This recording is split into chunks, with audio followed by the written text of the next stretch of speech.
अल्लामा राजा नासिर अब्बास ने बड़ी खरी सुनाई और असद कैसर साहब ने भी दो टोक बातें की और साहबजादा हामिद रज़ा ने बहुत उनको शर्म दिलाई। फार्म 47 वालों को बहुत बेइज्जत किया उसने साहबजादा हामिद रज़ा ने, और यही वजह है कि इमरान खान बहुत एतमाद कर रहे हैं साहबजादा हामिद रज़ा पर, इसीलिए उनको मुज़ाकराती कमेटी का स्पोक्स पर्सन उन्होंने मुकर्रर किया। और एक चीज़ और बता दूँ कि कल की मुलाकात में इमरान खान साहब ने अल्लामा राजा नासिर अब्बास की बहुत तारीफ़ की है।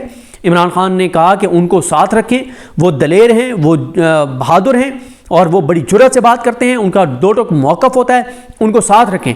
और एक चीज़ और इसी से जुड़ी हुई आपको बता दूं, इमरान खान साहब ने, चले वो आगे उस तनाज़ुर में मैं आपको बताता हूँ। तो एक इमरान खान साहब को कहा जा रहा है कि आप 26 नवंबर के ऊपर थोड़ी सी नरमी दिखाएं। दूसरा, इमरान खान साहब को कहा जा रहा है कि आप 45 दिन के लिए सीज़ फायर कर लें।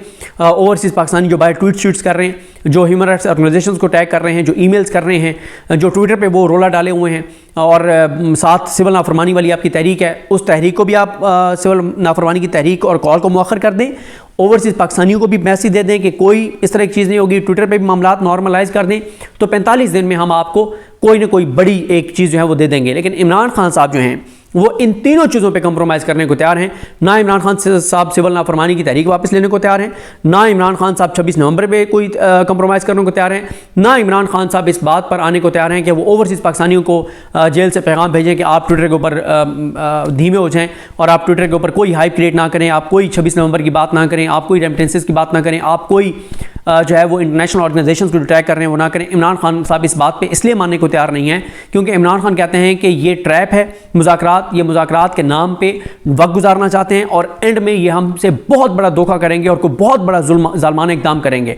इमरान खान बाहर बैठे हुए अपने पार्टी के रहनुमाओं की इस बात पर बिल्कुल आने को तैयार नहीं है कि इमरान खान साहब चीज़ों को थोड़ा सा नॉर्मलाइज़ करें। इमरान खान साहब कहते हैं कि ये आप करेंगे तो आप इनको टाइम देंगे, तो ये 26 नवंबर से बड़ा आपके ऊपर जो है वो वार करेंगे। तो ये है वो चीज़ें जो इमरान खान साहब जो हैं वो, और इसके ऊपर पार्टी ने बिल्कुल आगे कोई बात नहीं की, ना बैरिस्टर गौहर साहब ने कोई बात की है, बल्कि मैंने वो सुना नहीं है। मैं अभी सुनूंगा तो आपको अगली किसी वीडियो में बताऊंगा कि बैरिस्टर गौहर साहब मुझे किसने बताया कि उन्होंने आगे बाहर आके कहा कि सिविल नाफरमानी के ऊपर बात भी नहीं हुई। इससे बड़ी गलत बयानी नहीं हो सकती, इससे बड़ा झूठ नहीं हो सकता। जो अगर बैरिस्टर गौहर साहब ने बोला है तो ये बहुत बड़ा झूठ है, ये बहुत बड़ी इमरान खान से मैं आप क्या लफ्ज़ कहूँ, मेरे नज़र ये गद्दारी है कि आपका जो जिसने आपको चेयरमैन बनाया है वो अंदर से बैठ के कह रहा है कि आपने बाहर जाके ये बात करनी और आप बाहर जाके कह रहे हैं उस चीज़ के ऊपर बात ही नहीं हुई। तो ये बहुत इमरान खान के लिए ख़तरनाक है कि इमरान खान ने जो बात बैरिस्टर गौहर साहब को की, बैरिस्टर गौहर साहब ने बाहर आके अगर ये कहा है, मैं अगर बार बार कह रहा हूँ क्योंकि मैंने सुना नहीं है, मुझे किसी ने बताया, मैं अभी सुन लूँगा उसको, उनकी पूरी टॉक को, कि अगर उन्होंने बाहर आके कहा कि सिविल नाफरमानी के ऊपर कोई बात नहीं हुई तो ऐसी बात नहीं है, सिविल नाफरमानी के ऊपर बात हुई है। फिर इमरान खान साहब ने कहा है कि ये जो क्या कहा जा रहा है कि अल-कादिर में मुझे कोई रिलीफ दे देंगे, ये कर देंगे। उन्होंने कहा मुझे नहीं चाहिए रिलीफ, दें मुझे सज़ा। क्यों नहीं दी 23 को सज़ा? उन्होंने कहा मैं तो बुशरा बीबी को भी कहा था, और ये बात समीर इब्राहिम साहब ने भी रिपोर्ट किया कि इमरान खान साहब ने कहा कि मैंने बुशरा बीबी को कहा कि तुम सर्दियों के कपड़े साथ लेके आना जिस दिन फैसला सुनाया जाना है, क्योंकि तुम्हें भी सज़ा होनी है, मुझे भी सज़ा होनी है, हमने अभी जेल में रहना है, तो तुम अपने सर्दियों के कपड़े साथ लेके आना। ये होता है आसाबी वार कि आप जिसको सज़ाओं से डरा रहे हैं वो कह रहे हैं दो भाई सज़ा कब दोगे। उसने तो इतना बड़ा आपके ऊपर आसाबी वार किया कि उसने तो अपने गवाह सरेंडर कर दिया और उसने कहा कि जनाब मैं नहीं गवाह लेके आ रहा, आप सुनाएं मुझे सज़ा। इसके अलावा इमरान खान साहब बहुत ज़्यादा गुस्से में थे अली अमीन गंडापुर साहब पर, बहुत ज़्यादा गुस्से में थे। और इमरान खान साहब ने कहा कि अली अमीन गंडापुर के मामले पर जो मैंने उस दिन मीडिया से बात की, मैंने बहुत ज़ब्त करके और नरम बात की।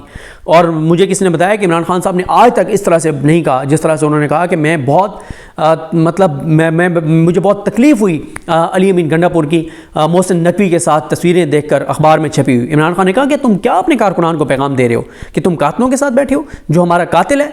इमरान खान ने कहा कि हमने इस्तिगासा में उसको नामजद किया हुआ है कि वो हमारा कातिल है और तुम निहत्ते कारकुनान KPK के जो हैं उनके जो कातिल है उसके साथ तुम हंस हंस के तस्वीरें बनवा रहे हो। इमरान खान ने कहा कि फिर इमरान खान साहब को कहा गया कि खान साहब ये वो, खान साहब ने कोई बात नहीं सुनी और खान साहब ने बहुत खान साहब एग्रेसिव थे इस मामले के ऊपर। और समीर इब्राहिम साहब ने तो ये भी कहा है कि इमरान खान साहब ने कहा है कि अली अमीन गंडापुर को कहना मुझे मिलने ना आए।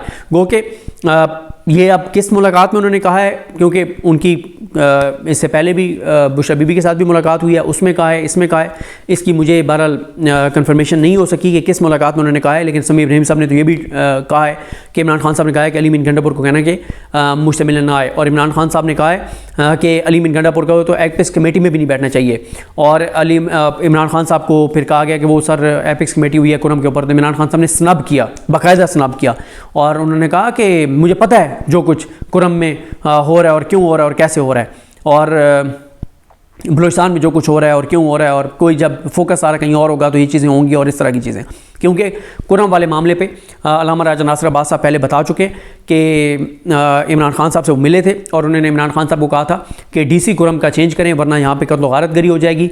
इमरान खान साहब ने अली मीन गंडापुर साहब को पैगाम भेजा कि डीसी को आप हटा दें, लेकिन और कोई नाम नहीं दिया था अल्लामा राजा नासिर अब्बास वगैरह ने कि ये डीसी लगाएं। उन्होंने कहा कोई भी डीएमजी का कोई तगड़ा ऑफिसर लगाएं, इंडिपेंडेंट, ये बंदा जो बैठे कंप्रोमाइज़ है।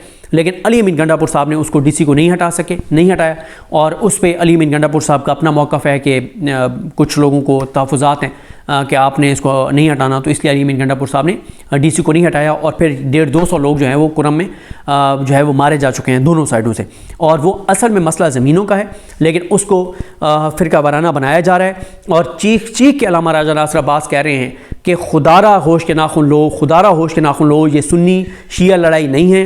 वो ख़ुद कहते हैं कि वो सुन्नी इलाकों में गए हैं, लोगों ने उनको गले से लगाया और लोग नहीं वहाँ पे लड़ना चाहते, 99% लोग नहीं लड़ना चाहते, और जो 1% शर पसंद हैं उनको कोई पकड़ता नहीं है, और फिर सड़कें बंद हैं।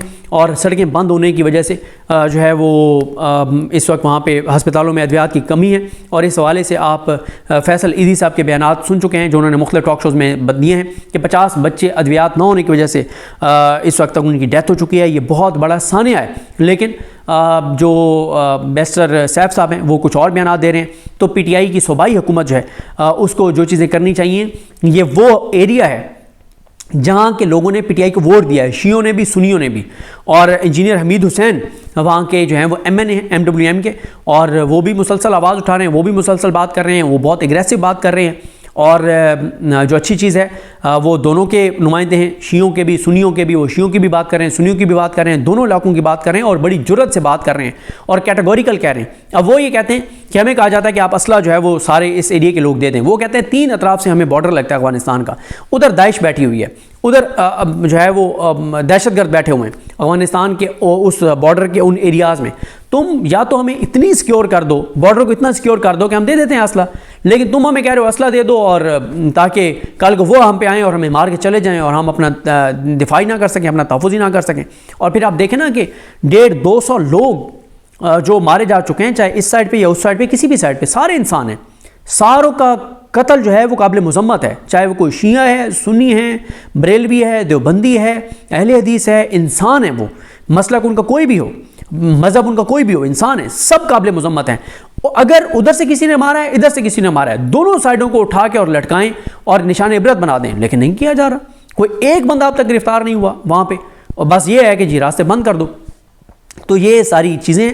और इमरान खान साहब ने जिस तरह से तो इमरान खान साहब जो हैं वो बाहर की क़यादत के ऊपर भी नाराज़ हैं, और इमरान खान साहब अली अमीन गंडापुर साहब पे भी जो है वो नाराज़ हैं, और इमरान खान साहब जो हैं वो नहीं चाहते कि मोहसिन नकवी से मुलाकातें करें अली अमीन गंडापुर साहब, वो चाहते हैं कि वो इनकार कर दें। और लेकिन इस पे एक और पॉइंट ऑफ व्यू भी है, कुछ लोगों का ये ख्याल है कि देखें अली अमीन गंडापुर साहब ने अगर हुकूमत चलानी है तो उन्हें कुछ चीज़ें करनी पड़ेंगी, उसके अलावा उनके पास चारा नहीं है। मोहसिन नकवी वज़ीर दाखिला है, वो वज़ीर दाखिला को मिले, वो मोहसिन नकवी को नहीं मिले। वज़ीर दाखिला कोई और होगा तो वो उससे मिल लेंगे। उनका ये पॉइंट ऑफ व्यू है। वो कहते हैं कि अली अमीन गंडापुर साहब जो हैं वो पार्टी को बहुत संभाल रहे हैं, जो ज़ख्मी हैं उनका वहाँ उन्होंने इलाज करवाया है, जो लोग यहाँ से जिनको ख़तरा था उनको उन्होंने वहाँ पे पनाह दी है, जो अभी भी जो लोग ये जैसे अनीस सत्ती की फैमिली है उनको वहाँ पे उन्होंने सिक्योर किया हुआ है, और बहुत सारे लोग जिनकी जान को ख़तरा है उनको उन्होंने वहाँ तहफ़्फ़ुज़ दिया हुआ है, वो अपने तौर पे कर रहे हैं। वो जो गिरफ़्तार कारकुनान हैं उनको उन्होंने फैसिलिटेट करवाया है, उन्होंने ज़ाती जेब से बहुत कुछ करते हैं। जब जब KPK से लोग आए हैं तो उन्होंने बहुत सा अपनी तरफ से जो है वो जेब से उन्होंने पैसे दिए हैं। उन्होंने पार्टी को फंडिंग करते हैं, जहाँ पार्टी को ज़रूरत पड़ती है वो करते हैं। जहाँ पे KPK हुकूमत जो PTI के वर्कर्स के लिए और पंजाब में जिन लोगों को कोई चीज़ तोहफ़ा चाहिए होता है वो देते हैं। तो वो यानी उनका ये ख्याल है कि वो हर चीज़ जो मुमकिन तौर पे वो कर सकते हैं वो करते हैं। और अब उन्होंने वज़ीर दाखिला को मिलना था, वो मिले हैं। लेकिन इमरान खान साहब का मौक़िफ़ ये है कि अगर अली अमीन गंडापुर साहब इनकार कर देते तो अगर वफाकी हुकूमत को इतनी ज़्यादा कोई है चीज़ तो वो किसी और को भेज देते। और इमरान खान साहब तो अब तक ये भी समझते हैं कि 26 नवंबर को अली अमीन गंडापुर साहब को बुशरा बीबी को वहाँ से लेके नहीं जाना चाहिए था। इमरान खान कहते हैं कि अगर अली अमीन गंडापुर उस दिन गिरफ़्तार हो जाते तो अली अमीन गंडापुर बहुत बड़ा लीडर बन जाता। और इमरान खान साहब ये समझते हैं कि अली अमीन गंडापुर साहब को गिरफ़्तार करना इतना आसान नहीं था, तो इनको वहाँ पे गिरफ़्तार हो जाना चाहिए था। इनको जो है वो किसी सूरत भी वहाँ से जाना नहीं चाहिए था, ये इमरान खान साहब का ख्याल है। फिर इमरान खान साहब ने अमेरिका के हवाले से पॉलिसी स्टेटमेंट देने के लिए 3 का कह दिया है कि मैं मेरी इंस्ट्रक्शंस के साथ बैरिस्टर गोहर और सलमान अकरम राजा और शेख वकास अकरम, ये 3 मेरी अप्रूवल से अमेरिका के हवाले से बयान देंगे। और क्योंकि इमरान खान साहब को एक ख़ास तौर पे PTI के रहनुमा हैं, उनके हवाले से इमरान खान साहब को ये बहुत ज़्यादा शक है कि वो चाबी वाले खिलौने हैं और वो अमेरिका के हवाले से कोई ऐसा कंट्रोवर्शियल बयान दे सकते हैं जिससे पूरी जो ज़िम्मेदारी है वो PTI पर आ जाएगी। लिहाजा इमरान खान ने कैटेगोरिकल कह दिया है कि अमेरिका के मामले में ये 3 लोग जो है वो बयान देंगे और इन 3 के अलावा जो है वो कोई बयान जो देगा वो उसकी ज़ाती राय तो हो सकती है, PTI का मौक़िफ़ नहीं हो सकता। तो ये कुछ तफसीलात हैं, देखते हैं मामलात किस तरफ जाते हैं। मुझे अपनी दुआ में याद रखें। अल्लाह करीम आप सबका हामी नासरो। अल्लाह हाफ़िज़।